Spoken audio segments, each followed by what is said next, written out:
Hi everyone, welcome to our YouTube channel keep it simple.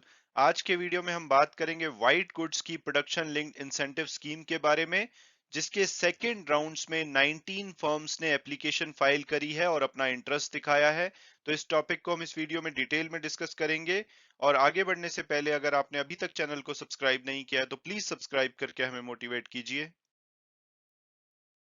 तो सबसे पहले अगर हम बिल्कुल बेसिक से स्टार्ट करें कि भाई ये प्रोडक्शन लिंक्ड इंसेंटिव स्कीम क्या है, तो प्रोडक्शन लिंक्ड इंसेंटिव गवर्नमेंट के द्वारा दिए जाने वाले इंसेंटिव हैं जो कि डायरेक्टली लिंक होते हैं आपकी मैन्युफैक्चरिंग परफॉर्मेंस से। जितना जो कंपनीज भारत में मैन्युफैक्चर करेंगी उतने उनके इंसेंटिव इस स्कीम के अंतर्गत ज्यादा होंगे। तो ये जो इंसेंटिव है ये सब्सिडी के रूप में दिए जा सकते हैं, मॉनेटरी बेनिफिट्स हो सकते हैं और अन्य प्रकार से गवर्नमेंट इंसेंटिव दे सकती है अगर आप इंडिया में मैन्युफैक्चर करेंगे। और ये जो प्रोडक्शन लिंक्ड इंसेंटिव है ये फॉरेन मैन्युफैक्चरर्स और डोमेस्टिक कंपनीज दोनों को ही प्रोवाइड किए जाते हैं। अगर कोई फॉरेन कंपनी है वो भारत में आकर के अपनी जो प्रोडक्शन है वो स्टार्ट करती है तो उसको ये इंसेंटिव दिए जाएंगे। और इसके अलावा जो डोमेस्टिक कंपनी है अगर वो अपने ऑपरेशंस को एक्सपैंड करती है, साथ साथ में एक्सपोर्ट बढ़ाती है भारत में मैन्युफैक्चरिंग करके, तो उसको भी इंसेंटिव दिए जाएंगे। गवर्नमेंट ने एस्टिमेट किया था कि जो मिनिमम प्रोडक्शन है भारत में इन पीएलआई स्कीम की वजह से वो 37.5 लाख करोड़ यानी कि लगभग 500 बिलियन यूएस डॉलर की हो जाएगी अगले 5 साल में। और ये डिफरेंट सेक्टर्स हैं जहां पर गवर्नमेंट ने प्रोडक्शन लिंक्ड इंसेंटिव स्कीम्स को अनाउंस किया है, जैसे कि ऑटो कंपोनेंट्स, ऑटोमोबाइल्स, एविएशन जिसमें कि ड्रोन्स हैं, chemicals, electronic system, food processing, medical devices, metals and mining, pharmaceutical, renewable energy, telecom, textile and apparel. और इसके अलावा वाइट गुड्स जो कि आज के टॉपिक में हम इसको डिस्कस करेंगे, और सेमीकंडक्टर्स। और अब अगर बात की जाए कि भाई गवर्नमेंट को पीएलआई स्कीम लाने की जरूरत ही क्यों पड़ी थी, तो इसकी वजह थी कोविड 19। जब 2020 के शुरू में कोविड 19 आया और सरकारों ने उसको कंटेन करने के लिए, वायरस को कंटेन करने के लिए बहुत सारे मेजर लिए, तो सभी कंट्रीज को जिसमें कि इंडिया भी शामिल था, ये पता लग गया कि भाई हम बहुत ज्यादा चाइना पे डिपेंडेंट हैं, चाहे वो हार्डवेयर हो, इलेक्ट्रॉनिक कंपोनेंट हो, मेडिसिन हो, हर चीज पे हम चाइना पे डिपेंडेंट हैं।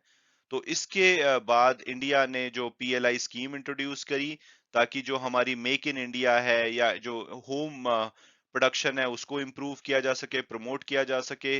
जो हमारी डिपेंडेंस है सिंगल मार्केट पे जैसे कि चाइना पे या कोई स्पेसिफिक ज्योग्राफिकल रीजन पे, उसको कम किया जा सके, हमारे इंपोर्ट को कम करके आत्मनिर्भर बना जा सके, और हमारी जो डोमेस्टिक इंडस्ट्रीज हैं उसको ग्लोबली कॉम्पिटिटिव बनाया जा सके, जो रादर देन इंडिया की तो जो कंजम्पशन है उसको पूरा करें, साथ साथ में एक्सपोर्ट भी करें। तो इन वजहों से पीएलआई स्कीम को इंट्रोड्यूस किया गया था। और इसके अलावा क्योंकि मैन्युफैक्चरिंग एक कैपिटल इंटेंसिव इंडस्ट्री है जिसमें कि शुरू में बहुत सारा इन्वेस्टमेंट करना पड़ता है और उसके रिजल्ट आने में आपको बहुत टाइम लगता है, यानी कि जेस्टेशन पीरियड जो होता है वो बहुत ही लंबा होता है। तो ये सेंस बनाता था गवर्नमेंट के लिए कि भाई जो कंपनीज हैं, फर्म्स हैं, उनको फैसिलिटीज सेटअप करने के लिए मैन्युफैक्चरिंग आपको इंसेंटिव देने पड़ेंगे, ताकि वो इसमें इंटरेस्ट दिखाएं। इसके अलावा इस स्कीम की वजह से जो मैन्युफैक्चरिंग फैसिलिटी सेटअप की जाएंगी उससे कॉमर्स इंडस्ट्री का मानना है कि 1 करोड़ से भी ज्यादा जॉब्स क्रिएट होंगी भारत में। और अब अगर स्पेसिफिकली बात की जाए white goods production linked incentive scheme की, तो व्हाइट गुड्स क्या होती हैं, तो सबसे पहले अगर डेफिनेशन की बात की जाए तो व्हाइट गुड्स वो लार्ज इलेक्ट्रिकल गुड्स होती हैं जो कि घरों में यूज की जाती हैं, जैसे कि रेफ्रिजरेटर हो गया, वॉशिंग मशीन, एसी, जो कि टिपिकली व्हाइट कलर में आती हैं। तो जो व्हाइट गुड्स की पीएलआई स्कीम है उसको इंट्रोड्यूस किया गया था ताकि हम जो कंप्लीट कंपोनेंट इकोसिस्टम है एयर कंडीशनर का और एलईडी लाइट्स का उसको इंडिया में क्रिएट कर पाए। और इस स्कीम के द्वारा गवर्नमेंट ने 6% से लेकर के 4% ऑन रिड्यूसिंग बेसिस, यानी कि शुरू में 6%, धीरे धीरे वो 4% तक जाएगा। जो भी कंपनीज की इंक्रीमेंटल सेल्स होगी 5 सालों के अंदर, उसके ऊपर ये 6 से 4% के इंसेंटिव दिए जाएंगे इस स्कीम के अंतर्गत।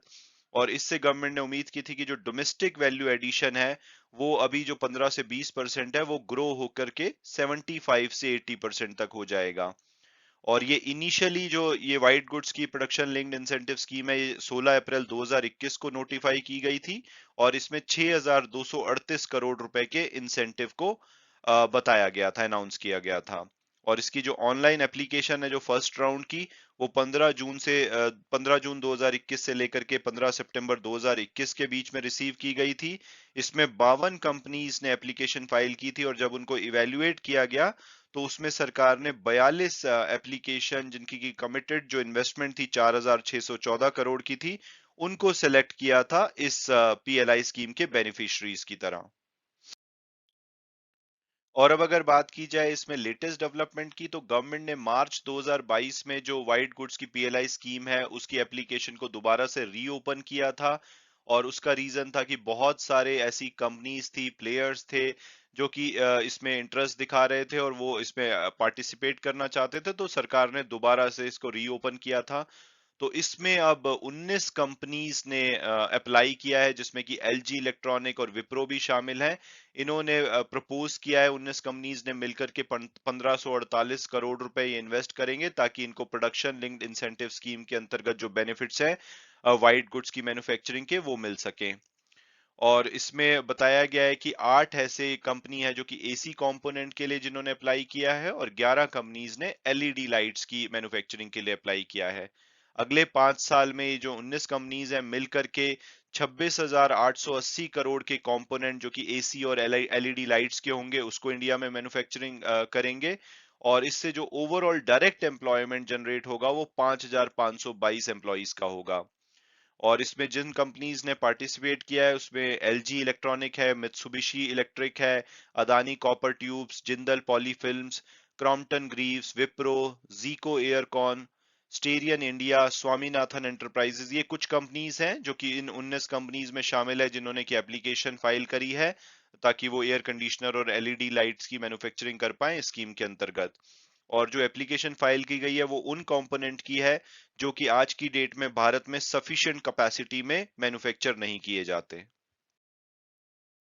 और अब अगर ओवरऑल बात की जाए यानी कि फर्स्ट और सेकंड राउंड से, तो जो मिनिस्ट्री है उन्होंने बताया है कि इस स्कीम की वजह से जो एसी और एलईडी लाइट्स की मैन्युफैक्चरिंग इकोसिस्टम में जो इन्वेस्टमेंट है वो 7,074 करोड़ रुपए की आएगी इन सभी कंपनीज के द्वारा जिन्होंने की फर्स्ट और सेकंड राउंड में अपना इंटरेस्ट दिखाया है। और इससे लगभग 2 लाख डायरेक्ट और इनडायरेक्ट जॉब अपॉर्चुनिटीज क्रिएट होंगी भारत में। और ये स्कीम इसकी वजह से एक्सपेक्टेड है कि जो एसी और एलईडी के कंपोनेंट हैं वो इंडिया में लगभग 1,07,134 करोड़ रुपए के प्रोड्यूस किए जाएंगे।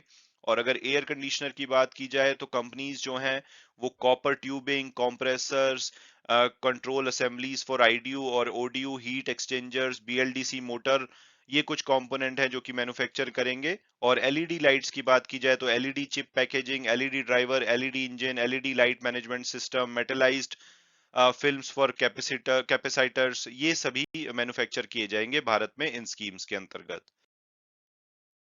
मैं उम्मीद करता हूं कि आपको ये वीडियो पसंद आया होगा और आपने कुछ नया जाना होगा। Thanks so much for watching the video and God bless you all.